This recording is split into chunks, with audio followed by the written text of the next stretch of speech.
안녕하십니까, 책돌입니다. 오늘 소개해드릴 책은 참 괜찮은 태도입니다. 저자는 박지연, 출판사는 메이븐입니다. 저자 소개를 간단하게 하겠습니다. 박지연, 다큐멘터리 디렉터.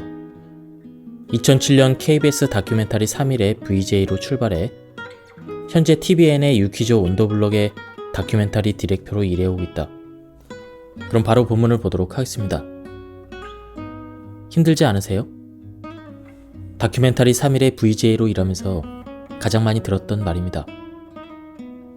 사실 다큐멘터리 작업을 하다 보면 태풍이 몰아치는 배에서 난간을 붙잡고 선원들을 촬영하거나 영하 20도의 추위에 손가락이 얼어붙어 뜻대로 움직이지 않아도 카메라를 들고 촬영해야 될 때도 있습니다. 밥을 굽는 것은 다반사이고 아직 수습되지 않아 눈뜨고 보기 힘든 참사 현장을 가장 가까이에서 기록해야 되는 순간들도 있었습니다. 그럼에도 저는 그 일이 좋았습니다. 아니, 더 정확하게 말하자면 다큐멘터리 일을 하게 된 것은 제 인생에 있어서 너무나 큰 행운이었습니다. 대학을 졸업하고 사회생활은 할 수 있을까? 이렇게 두려웠던 제가 이처럼 다양한 공간에서 수많은 사람들을 만나고 그들의 인생을 접하면서 얼마나 많은 것들을 배우게 되었는지 모릅니다. 무엇보다 낯선 사람이 카메라를 들이대면 당황할 법도 한데 사람들은 대부분 저를 진심으로 환영해 주었습니다. 무더위에는 고생이 많다며 저에게 시원한 수박을 잘라주고 추운 겨울에는 따뜻한 아랫목을 내어주었습니다. 오히려 이야기를 들어줘서 고맙다고 덕분에 자신의 인생을 돌아볼 수 있었다고 말해줬습니다. 그뿐만이 아니었습니다. 취재하다 보면 한 번씩 감정을 뒤흔드는 순간을 마주하기 마련인데 제가 슬픈 기색을 감추지 못할 때마다 진심으로 위로해주는 사람들도 만났습니다.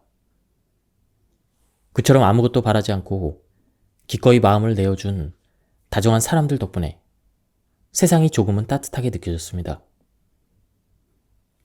저 또한 타인에게 상처받을까봐 겁내며 세웠던 벽을 허물고 그냥 한번 사람을 믿어보고 싶어졌습니다. 그러자 신기하게도 세상을 바라보는 사람을 대하는 저의 태도도 달라지기 시작했습니다. 누군가 제게 나를 세우더라도 예전처럼 겁을 먹고 움츠려 들기보다는 그에게 무슨 사정이 있는 건 아닐까 생각하게 되었고 제가 또 어떤 오해나 편견에 휩싸여 있는 것은 아닐까 제 스스로를 먼저 돌아보게 되었습니다. 그리고 일을 잘하는 것도 중요하지만 그 과정에서 사람을 놓치지 말아야 한다는 것도 알게 되었습니다. 자신의 일에 열심히 하면서도 상대의 마음을 헤아리고 그리고 배려하고 작은 일에도 감사할 줄 아는 사람들을 보면서 저도 그렇게 살아야지 생각하게 된 것입니다. 또 오랜 인고 끝에 인생의 봄을 맞이한 사람들을 보면서 힘들어도 좌절하지 않고 내가 지금 인생의 겨울을 지나고 있구나 이렇게 생각하며 마음을 다잡을 수 있었습니다. 힘들게 노력해서 목표를 이루었지만 그 후의 공허함으로 어쩔 줄 몰라 하는 사람들을 보면서는 큰 목표를 세우고 살아가는 것만큼 소소한 취향을 발전시켜 나가는 것도 중요하다는 것을 알게 되었습니다. 그리고 성공을 이루는 것만큼 그 기쁨을 같이 누릴 수 있는 주변 사람들이 소중하다는 것도 배웠습니다. 그리고 제가 무엇인가를 해내고 이루어 갈 때 같이 기뻐해주는 사람들이 있다는 것에 깊은 감사를 느끼곤 합니다. 한 분야에서 일가를 이루는 것도 대단하지만 다 내려놓고 다시 시작하는 사람들을 보면서는 저도 그들처럼 명함과 직책, 소속에 연연하지 않고 저 자신만으로 당당한 사람이 되고 싶어졌습니다. 그렇게 살기 위해서는 타인의 말에 휘둘리지 않고 지금 당장 결과가 나오지 않더라도 저 자신을 믿고 걸어갈 수 있어야 한다는 것도 알게 되었습니다. 생각보다 많은 사람들이 상대의 진심을 모르고 살아간다는 걸 알았을 때는 마음이 아팠습니다. 그리고 저도 후회하지 않으려면 상대에게 전하고 싶은 마음을 그때그때 표현하며 살아야겠다는 다짐을 하게 되었습니다. 이 밖에도 제가 다큐멘터리 3일을 시작으로 유키즈 온더 블록이라는 프로그램으로 자리를 옮겨 일해온 지난 15년 동안 만난 수많은 사람들에게 배운 것들이 너무나 많습니다. 그로 인해 제 인생도 참 많이 달라졌습니다. 때로는 자신 없고 지치고 다른 삶을 부러워하며 흔들리기도 했지만 사람들에게 배운 단단한 삶의 태도들 덕분에 다시 삶의 중심을 잡을 수 있었습니다. 그래서 저는 앞으로도 더 많은 사람들을 만나 생생한 삶의 역사를 통해 얻게 된 지혜와 용기를 배우고 싶습니다. 그렇게 배운 삶의 태도들을 잊지 않고 계속 연습하다 보면 정체되거나 녹슬지 않고 좀 더 나은 인생을 살 수 있을 것이라 믿기 때문입니다. 책을 쓰면서 그동안 만나온 수많은 사람들을 다시 떠올려 보게 되었습니다. 그리고 인생의 어느 순간 저에게 힘이 되어 주었던 혹은 닮고 싶은 태도를 보여준 사람들을 정리하다가 보니 다시 한번 깨닫게 되었습니다. 세상에는 생각보다 다정하고 따뜻하며 멋있는 사람이 많다는 사실을 말입니다. 그런데 제가 그들에게 배운 것들을 제대로 전달할 수 있을까 걱정이 되어 원고를 붙잡고 있다 보니 어느새 5년이 흘러버렸습니다. 여전히 부족하지만 그럼에도 책을 세상에 내놓은 이유는 딱 한 가지입니다. 때로는 저를 부끄럽게 만들었고 때로는 저를 반하게 만들었던 사람들의 이야기가 당신에게도 가 닿았으면 좋겠다는 생각이 들어서입니다. 어떤 순간에도 사람을 수단으로 대하지 말 것. 언제부터인가 암 환자들이 자주 찾는 숲이 있다. 바로 편백나무 숲이다. 편백나무는 침엽수 중에서도 가장 많은 양의 피톤치드를 뿜어내는 나무로 유명하다. 피톤치드가 많은 곳에서 살림욕을 하면 기분이 상쾌해지고 면역력이 높아질 뿐만 아니라 암 치유에도 효과적이라고 한다. 충령산 편백나무 숲에는 현대의학으로는 치료가 기대하기 어려워 마지막 방법으로 자연치유를 택한 암 환자들의 발길이 끊이지 않는다. 그런데 촬영의 시작부터 난관에 부딪혔다. 암 환자들이 이런저런 이유로 방송 출연을 꺼렸기 때문이다. 그들은 삶의 마지막을 조용히 보내며 치료에 전념하고 싶을 뿐 괜히 방송에 나갔다가 오해나 불필요한 주목을 받고 싶지 않다고 했다. 편백나무 숲 촬영 첫날 밤 우리는 각자 촬영을 마치고 회의를 했다. 다행히 마음을 열고 촬영에 협조해준 사람들이 있어 그에 대한 이야기를 나누었다.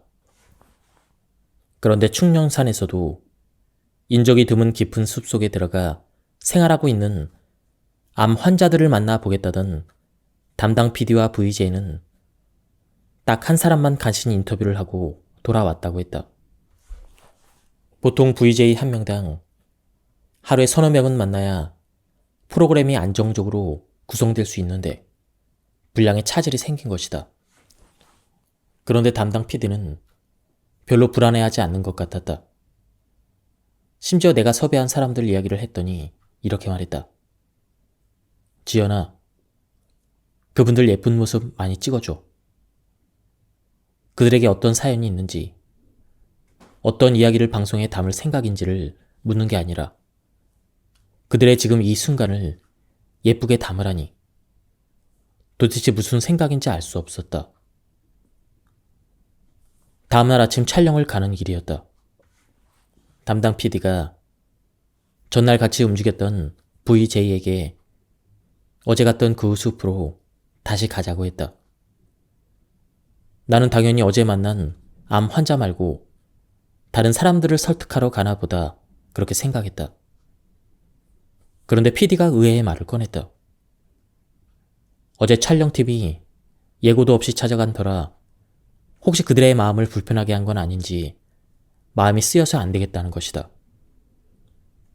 그러니 다시 찾아가서 괜히 마음을 불편하게 만들어 죄송하다는 그런 말을 전하고 마음 편히 지내길 바란다고 전할 생각이라고 했다.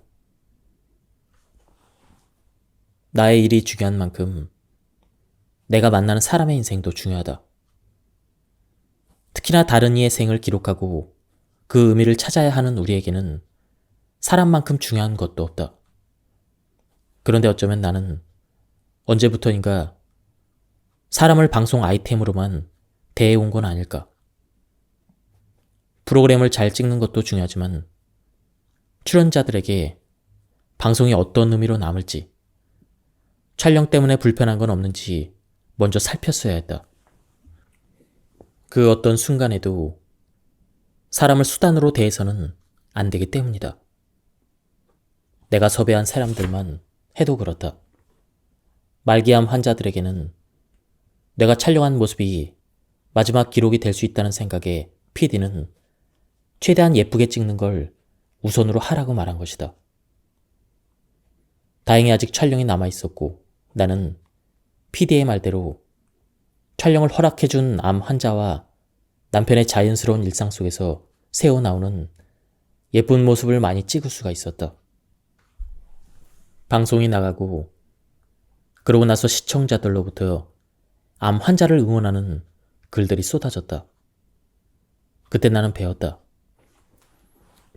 일을 잘하기 위해서 사람을 이용하거나 괴롭히지 않고 사람을 배려하면서도 충분히 좋은 방송을 만들 수 있다는 것을. 그러니 아무리 일로 만난 사이라 할지라도 일을 잘하고 싶다는 욕심에 사람을 수단으로 대해서는 안 된다. 일도 결국 사람이 한다는 것을 잊어서는 안 된다. 인형병원을 취재할 때였다. 다 해진 낡은 인형을 수선해주는 곳이었는데 마침 어릴 때부터 함께한 햄토리 인형을 수선하러 온 대학생을 만나게 되었다. 햄토리 인형은 보기에도 너무 낡고 해져 있었다. 하지만 20년 넘게 햄토리와 같이 울고 웃다 보니 너무 정이 들어버려 버릴 수가 없었다고 한다. 그래서 예전의 모습을 되찾아주고자 인형병원을 찾게 되었다고 했다. 특히 최근에 입사 지원했던 곳에서 불합격 문자를 받고 나서 햄토리를 보며 많은 위로를 받았다고 했다. 나는 그녀에게 물었다. 햄토리가 어떤 말을 해주었나요? 그러자 그녀는 말을 바로 잊지 못하고 눈물을 애써 참는 듯 고개를 돌렸다. 잠시 후에 그녀는 호흡을 고르며 말했다. 그냥 힘내라고요. 같이 있을 테니까. 불합격 문자를 받고 나서 얼마나 속상했을까. 하지만 그녀는 애써 괜찮은 척 했을 것이다.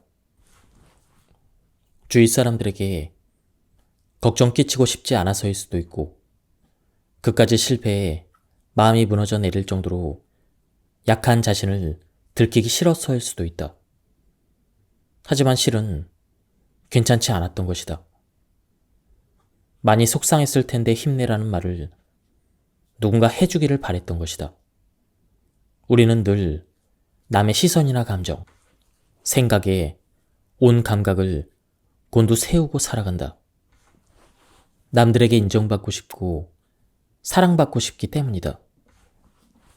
하지만 그 마음이 지나치면 남들의 말과 판단에 온경 신경이 쏠려 정작 자신의 감정과 생각들은 대수롭지 않게 넘겨버리게 된다.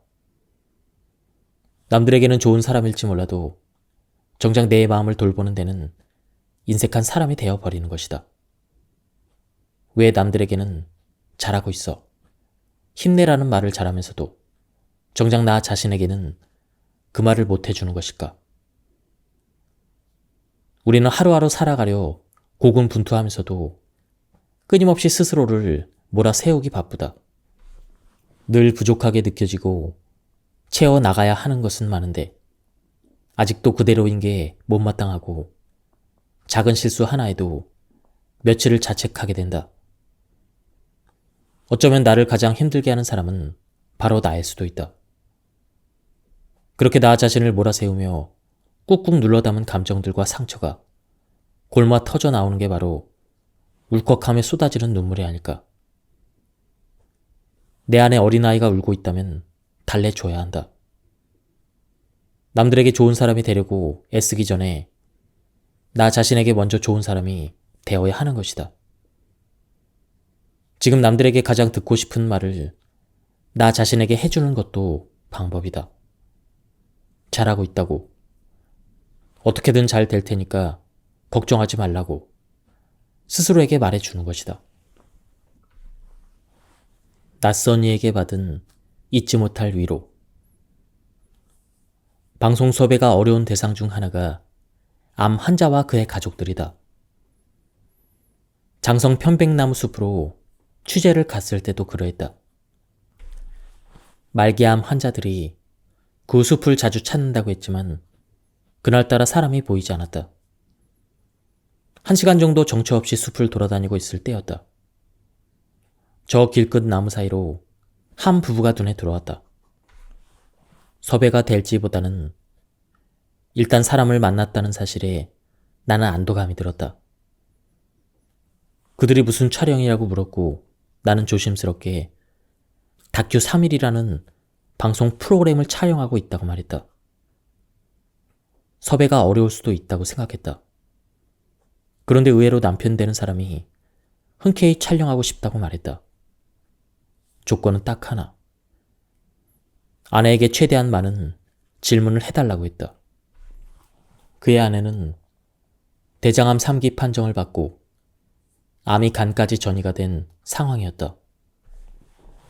치료가 불가능하다는 의사의 말에 부부는 편백나무 숲에서의 생활을 선택했고 남편은 아내를 돌보는 일이 인생의 2번째 직업 같다며 모든 것을 내려놓고 지극정성으로 간호했다. 그렇게 첫 만남 후 숙소에 돌아와서 나는 3일 동안 그 부부에게 어떤 질문을 건네면 좋을지 정리하기 시작했다. 다른 때 같았으면 암을 진단받았을 때 심정이 어땠는지, 그 후로 어떤 게 힘든지 물었겠지만 왠지 그 부부에게는 그러고 싶지 않았다. 그냥 나와 있는 3일 동안이라도 암이라는 것에서 해방되어 즐겁게 웃고 추억할 수 있으면 좋겠다 싶었다. 행복했던 순간들에 대해서 물어야겠다. 나는 다음날 두 사람에게 서로 첫인상이 어땠는지부터 물었다. 남편에게는 아내가 얼마나 아름다웠는지, 그리고 그녀의 마음을 얻기 위해서 어떤 노력을 기울였는지 물었다. 그리고 아내에게는 남편의 어떤 모습에 감동했는지 물었다. 부부는 오랜만에 잊고 있던 옛 기억을 떠올리며 추억에 젖어들었고 나는 서로를 운명이라고 느끼며 그 사랑을 지키기 위해 최선을 다하는 그들을 보며 이런 생각이 들었다. 사랑의 전부를 걸어본 적이 없는 나는 모를 그 행복을 저들은 알고 있다고. 어느덧 3일이 지나 마지막으로 인사를 하러 갔을 때였다. 나를 본 그가 환히 웃으며 이렇게 말했다. 거봐요. 제가 분명 이 촬영이 아내에게 도움이 될 거라고 했죠.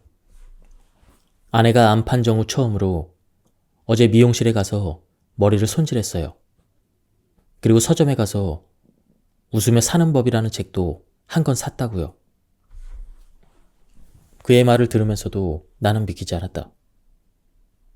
그를 따라 집 옆에 있는 텃밭으로 가서 단정히 자른 아내의 단발머리를 보고 나서야 그녀의 밝아진 모습을 실감했고 나의 노력이 그녀에게 닿은 것 같아서 참 기쁘고 감사했다.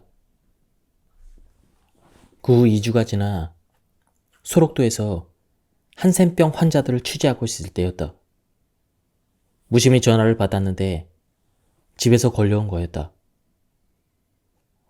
어머니가 갑자기 병을 진단받고 큰 수술을 하게 되었다는 소식이었다. 나도 모르겠다. 그 순간 왜 가까운 지인보다 편백나무 숲 부부가 떠올랐는지. 늦은 밤 나는 그들에게 전화를 걸었고 참 많이 울었다. 그들은 내가 울음을 그칠 때까지 기다려주었고 그 다음에는 자신이 처음 아내의 병을 알게 되었을 때 어떠했는지, 앞으로 어떤 일이 닥쳐올지, 어떨 때 환자가 제일 약해지는지, 어떨 때 보호자가 도망치고 싶어지는지 나에게 차분히 설명해 주었다. 그로부터 몇 주 후 나는 어머니 병간호를 하다가 다시 출장을 가게 되었다. 마침 촬영을 하고 있었는데 그가 전화에 대뜸 어머니 병실을 물어보았다. 무슨 일인지 궁금했지만 촬영 때문에 정신이 없어 병실만 알려주고 전화를 끊었다. 그런데 촬영을 마치고 병원에 도착해서 어머니가 있는 병실에 들어서자 편백나무 향이 가득했다. 그는 내 전화를 받고 다음 날부터 충령산 숲을 다니며 쓸만한 편백나무가 있는지 그렇게 찾아 헤맸다고 한다. 다행히 좋은 놈을 발견하고는 그 무거운 나무를 이고 깨끗하게 손질한 다음 어머니 병실로 가져온 것이다. 얼굴 한 번 본 적이 없는 우리 어머니와 그 부부가 만나서 어떤 표정으로 첫 인사를 나눴고 어떤 이야기가 오갔는지 나는 알지 못한다. 어머니 말로는 그들이 곁에 와서 손을 잡아주었는데 그렇게 따뜻했다고 한다. 그렇게 서로 평생 모르고 살았던 이들이 만나서 편백나무를 주고받았고 낯설지만 따뜻한 부부의 위로에 어머니는 다시 생의 의지를 다질 수가 있었다. 오래전에 아버지를 잃고 이제 어머니의 병까지 알게 돼 약해졌던 나도 편백나무의 편안한 향을 맡으며 잠시나마 마음의 안정을 되찾을 수 있었다. 생각해보면 3일 동안 취재차 만난 사람일 뿐이었다.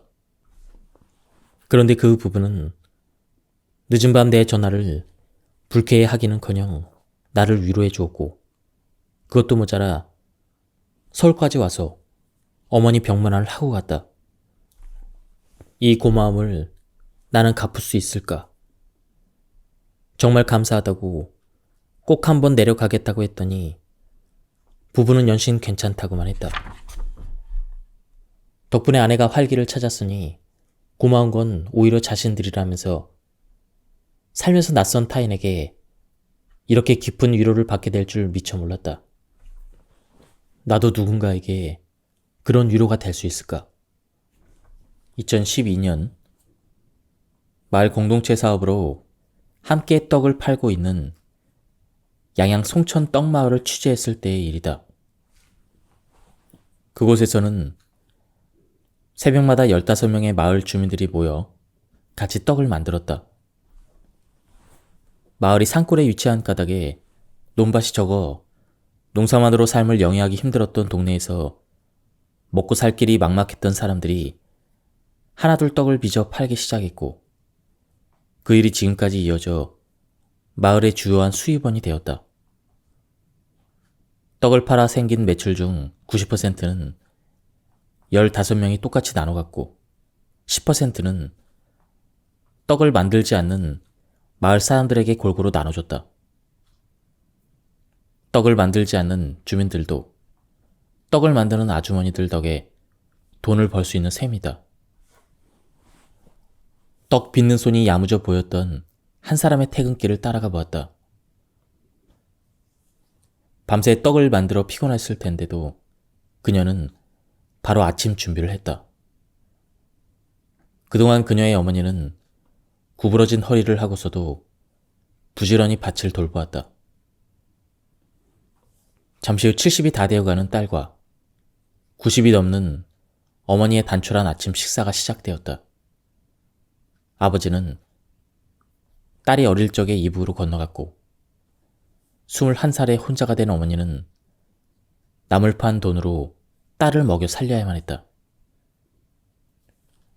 아침밥을 먹자마자 허리 한번 못 펴고 마당에 펼쳐놓은 돗자리 위에 나무를 말리는 두 모녀.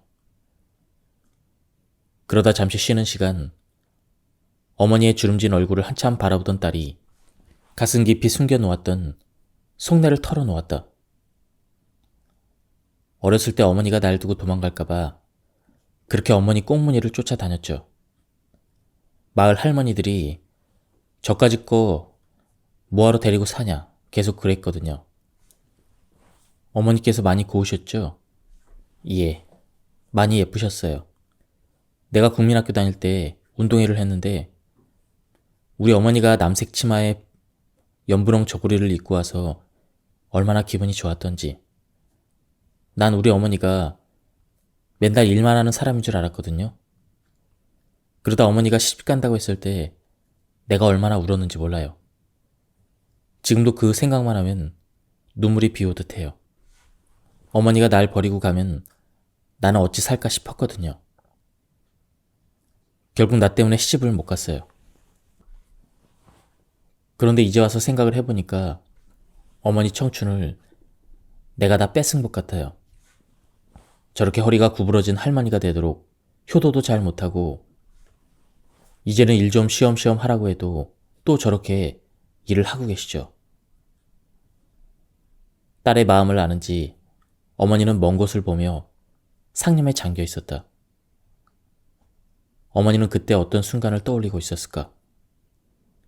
그날 저녁 집으로 돌아오는 내내 어머니의 청춘을 빼앗았다는 말이 마음에 남았다. 우리 어머니도 분명 꽃다운 어린 소녀였을 텐데, 그리고 아주 예쁜 20살이었을 텐데, 나는 왜 그 시절 어머니에 대해서 아는 게 아무것도 없는 걸까? 다른 사람들은 잘만 인터뷰하면서 왜 어머니한테는 그런 질문을 해본 적이 없는 걸까? 문득 그런 생각으로 그날 저녁 집에 가서 어머니를 물끄러미 바라보았다. 세상에 하찮은 일은 없다. 누군가에게는 쓸모없다는 이유로 버려진 물건들의 종착지, 고물상. 2009년 다큐 3일팀은 도로변의 고물상 3곳이 나란히 자리 잡고 있는 신월동 고물상 거리를 찾았다. 그곳의 아침은 이른 시간부터 분주했다. 새벽 6시가 되자마자 폐지를 싣고 온 수레들이 줄을 이었고 각각의 수레마다 구멍난 냄비, 고장난 밥솥 같은 고철부터 라면 박스, 헌옷, 재활용품까지 없는 게 없었다. 고물값 역시 단돈 몇백 원부터 몇만 원까지 천차만별이었다.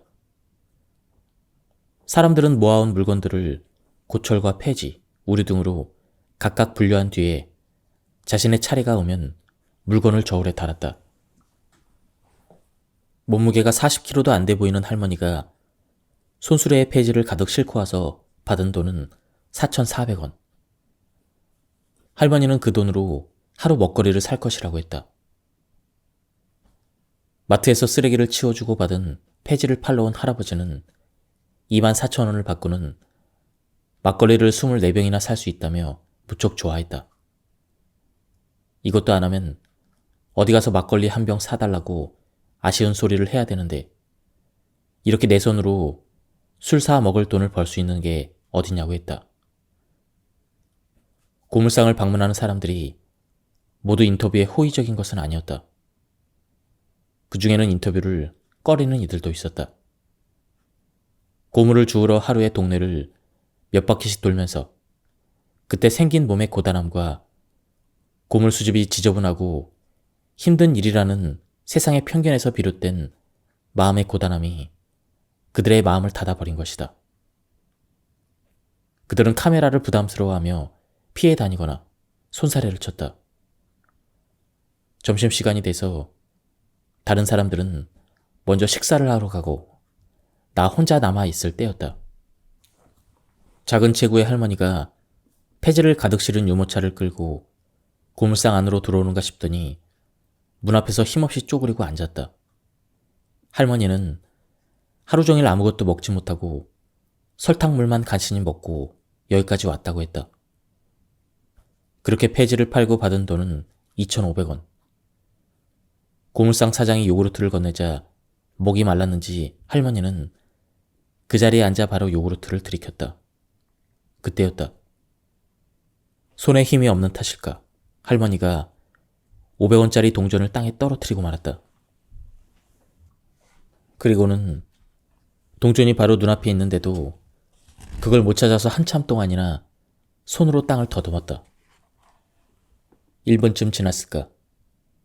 관찰자로서 카메라의 그 모습을 담던 나는 감정을 누르지 못하고 결국 눈물을 보였다.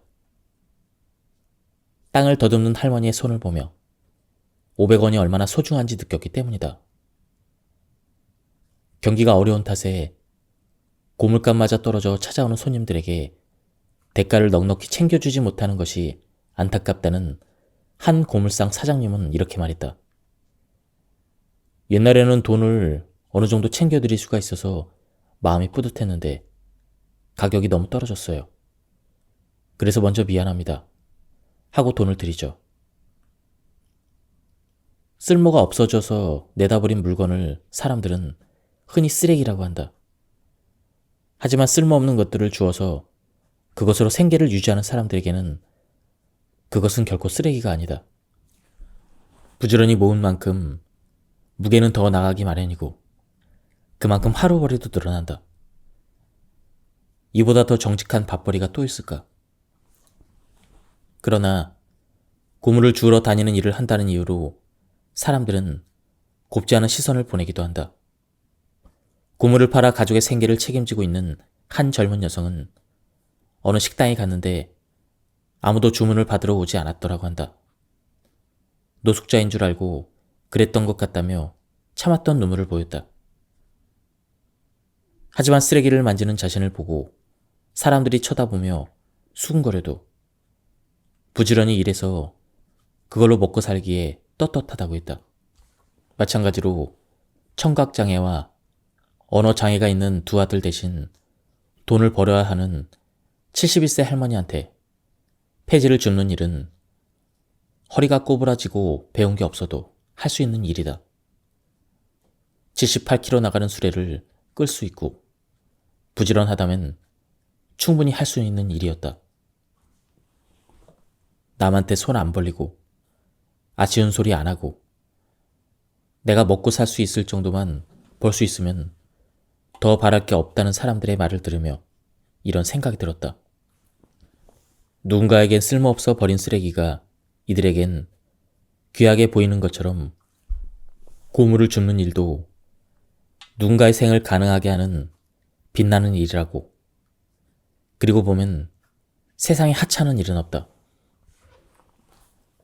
지금까지 이 책에 대한 리뷰를 모두 마쳤습니다. 이 책은 굉장히 감동적인 에피소드들이 굉장히 많았는데요. 여러 가지 계층의 사람들을 만나면서 그때 깨달은 삶의 철학들을 굉장히 재미있게 설명해주고 있었습니다. 한번 책을 구해서 읽어보실 것을 추천드립니다. 여기서 리뷰를 마치도록 하겠습니다. 감사합니다.